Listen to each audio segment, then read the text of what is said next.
बारिश बरस रही है बहुत ज़बरदस्त और बहुत मौसम बहुत ठंडा है, लेकिन इस ठंडे मौसम में बारिश का अपना एक मज़ा है। और मैं तो तकरीबन भीग रहा हूँ इस बारिश में और अजीब मौसम है। यहाँ एक तरफ मगरिब की तरफ देखे तो सूरज निकला हुआ है और निकला नहीं हुआ है, लेकिन बादलों के दरमियान तकरीबन निकला सा हुआ है। और ऐसे मशरिक़ की तरफ देखो तो बहुत ज़्यादा बादल हैं और बहुत घने बादल हैं, जैसे ये बारिश बरसने के लिए तैयार है और बारिश भी इनसे बरस रही है। बारिश में भीगने का अपना एक मज़ा है और ये बहुत ज़बरदस्त मज़ा होता है, लेकिन ये है ना कि मौसम तो चूँकि ठंडा है तो इस वजह से थोड़ी सी सर्दी ज़्यादा लगती है और जब भीग जाओ तो और भी ठंड ज़्यादा हो जाता है। तो इसी वजह से थोड़ा सा लोग कतराते हैं इसमें निकलने से, लेकिन जब एक दफ़ा निकल आओ तो फिर मज़ा बहुत आता है। और ये खेतियाँ है, इसमें कुछ तैयार है फसल बोने के लिए और कुछ में फसलें खड़ी हुई है, गन्ने का फसल है और इस तरह गंदम का है वगैरह वगैरह, जो मौसम सरमा का स्पेशल फसलें होती है। गन्ने तो तकरीबन पक चुके हैं, लेकिन गंदम का फसल ये अभी तकरीबन दो महीने तकरीबन हो गए हैं इसको बोने का, और इंशाल्लाह ये फसल भी तैयार हो जाएगी इंशाल्लाह 3-4 महीने बाद। तो इंशाल्लाह ये भी पक जाएगी। अल्लाह करे ज़बरदस्त फसल हो जाए ताकि हमारे मुल्क में गंदम की कमी ना हो।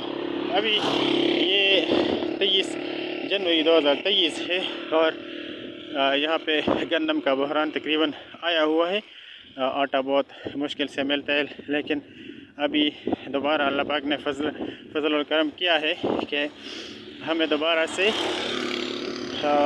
गंदम की सप्लाई शुरू हो गई है और इंशाल्लाह आटा मिल रहा है। लेकिन इससे पहले 10 किलो नहीं, मेरे ख्याल में 20 किलोग्राम जो आटे का तेल होता है उसकी कीमत पहुंची थी तकरीबन 3,900 रुपये तक और 3,800 रुपये तक। तो ये बहुत ज़्यादा कीमत है। अभी अल्लाह के फजल और करम से ये कीमत दोबारा गिरी है और मेरे अंदाज़े के मुताबिक जो ताज़ा तरीन इत्तलात हैं उनके मुताबिक अभी ये तकरीबन 2500 और इस तरह के प्राइस पे एक 20 किलोग्राम का एक त्रोड़ा मिल रहा है। तो ये एक बैग होता है 20 किलोग्राम का।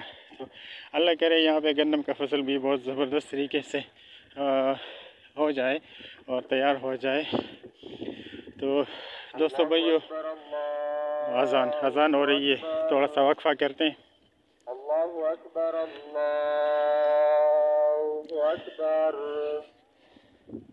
अशहदु अल्ला इलाहा इल्लल्लाह, अशहदु अल्ला इलाहा इल्लल्लाह, अशहदु अन्ना मुहम्मदर रसूलुल्लाह, अशहदु अन्ना मुहम्मदर रसूलुल्लाह। हय्या अलस सलाह, हय्या अलस सलाह, हय्या अलल फलाह, हय्या अलल फलाह। अल्लाहु अकबर, अल्लाहु अकबर, ला इलाहा इल्लल्लाह।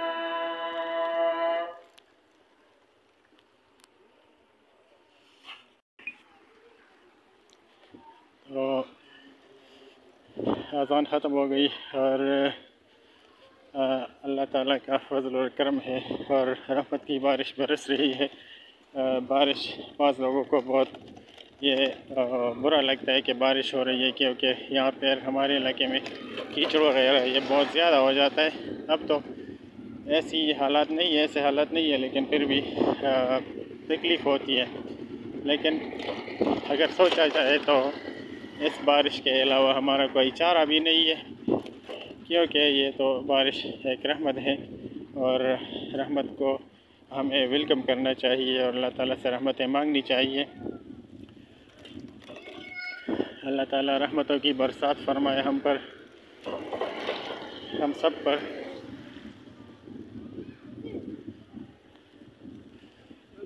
तो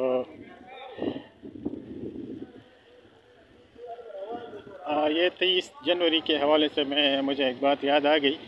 आज 23 तारीख़ है, 23 जनवरी, और ये चाँद भी निकलने वाला है आज इंशाअल्लाह, शायद रात को निकल आए। तो ऐसे में ये जो साइंसदान है वो कहते हैं कि आज के दिन इंशाअल्लाह ये चाँद ज़मीन के सबसे ज़्यादा करीब होगी, और इस तरह का जो मज़हर होता है ये तकरीबन 1000 साल बाद आता है। तो ये एक हिस्ट्री बन जाएगी इंशाअल्लाह, और इस तरह का जो फिनामिना या मज़हर इसका जो ज़हूर हुआ था इस मंज़र का, तो वो 1023 में माहिरीन कहते हैं कि ये मंज़र पेश आया था। तो आज इंशाअल्लाह शाम को उसका भी इम्कान है। और अभी मैं जिस वक्त वीडियो बना रहा हूँ तो ये टाइम हुआ चाहता है तकरीबन ये तकरीबन 1:30 बजे आए। तो 1:30 बजे के करीब मैं वीडियो बना रहा हूँ। तो इंशाअल्लाह आज रात को तो शायद चाँद निकल आए, लेकिन कल इंशाअल्लाह वो सही तरीके से नज़र आएगी और ये होगी ज़मीन के बिल्कुल करीब। 3 लाख तकरीबन 3 लाख से कुछ ऊपर किलोमीटर है, मुझे सही फिगर याद नहीं है।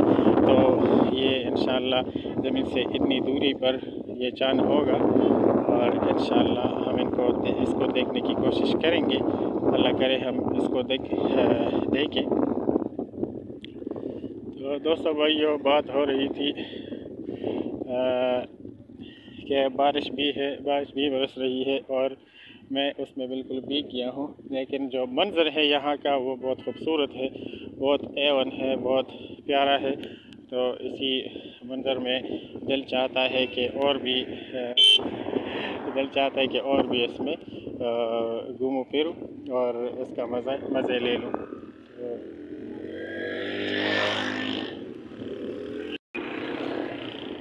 हमेशा मैं बात करता हूँ ये जो टेम्परेचर बढ़ रहा है, यानी आलमी दर्जे हरारत में इजाफ़ा हुआ जा रहा है। तो ये सर्दियों का जो मौसम होता है ये हमारे लिए अच्छा होता है, बल्कि सब लोगों के लिए अच्छा होता है, क्योंकि यहाँ पे इस मौसम में बर्फ़बारी भी होती है और बर्फ़बारी से पानी का बहुत अच्छा रिज़र्वायर बनता है। तो जब गर्मियाँ आती है तो गर्मियों में ये बर्फ़ पिघल के हमारे दरियाओं में बहता है और हमारी पानी का जितना ज़रूरत होता है वो इससे पूरा हो जाता है। तो ये एक रहमत की बात है और इसको